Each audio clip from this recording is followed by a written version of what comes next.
Qualified equipment plays a critical role in pharmaceutical manufacturing by ensuring that products are produced safely, consistently, and in compliance with regulatory standards. Throughout its life cycle, equipment must be maintained, calibrated, requalified, and eventually decommissioned to prevent failures, ensure accuracy, and uphold GMP compliance.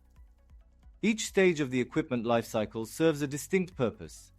Preventive maintenance minimizes unplanned downtime and extends equipment lifespan, while calibration ensures accuracy in critical measurements.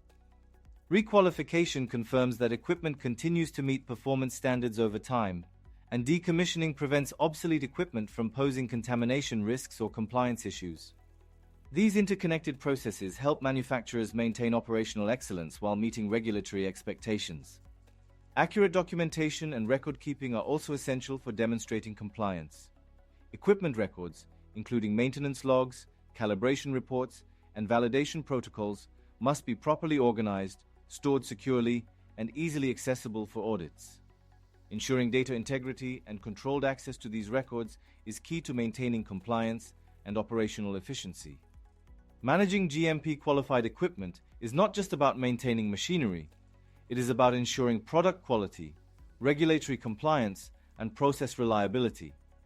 A proactive approach to equipment lifecycle management helps manufacturers avoid costly failures, minimize regulatory risks, and sustain high-quality production standards.